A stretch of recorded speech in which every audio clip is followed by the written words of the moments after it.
always appreciate everything. When you appreciate what you have, you will have more of what you have.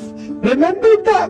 Ang ating Panginoon, balikan niyo po sa Ebanghelyo, hindi po ba? Kahit nakakaunti, kakarampot, yung tinapay, yung isda na binigay sa kanya, anong unang-unang ginawa niya? He blessed God. He thanked the Father. At pagkatapos po noon, nung hinati niya, nagkapira-piraso, biglang dumami. San po nag-umpisa yung milagro ng pagpaparami? O dun sa kamay ng ating Panginoon? But what was the attitude of Jesus? When He received those little food, He was so appreciative. He was so grateful. He was so thankful. When you appreciate things in your life, they will have value. Pag nagpapasalamat ka, nagkakahalaga yung mga bagay-bagay at tao sa buhay mo. Ano po ang kabaliktaran ng appreciation? Sa salitang English, depreciation. At ano pong ibig sabihin pag na-depreciate yung sasakyan, yung cellphone, yung bahay?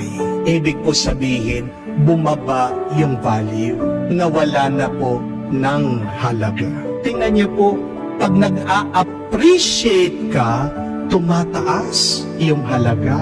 Pero pag nagre-reklamo ka, nagde-depreciate, may halaga, nawawala pa.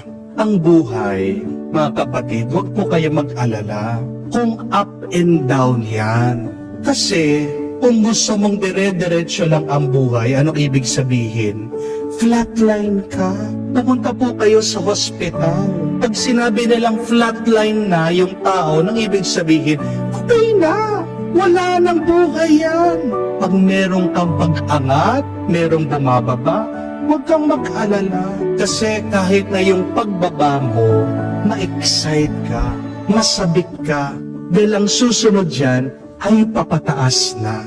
Hindi po ba, kahit naman po, gumamit ka ng pana, kung gusto mong malayo na makarating yung pana, anong kailangan mong gawin? Kailangan mo munang iunat. You have to turn it back.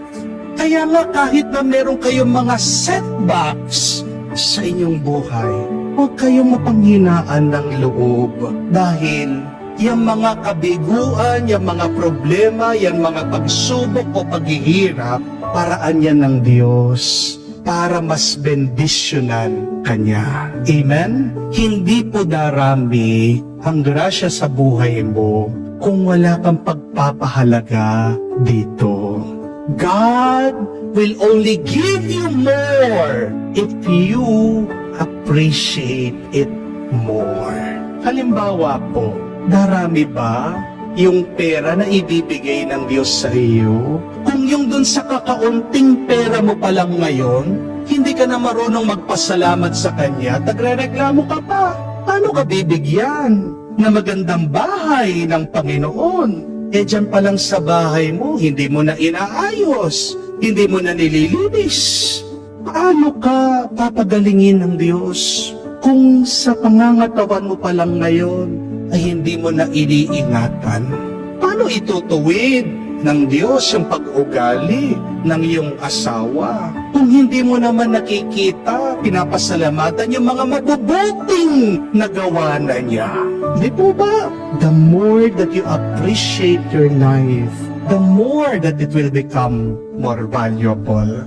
The more that you thank God for your blessings, the more God will give you blessings.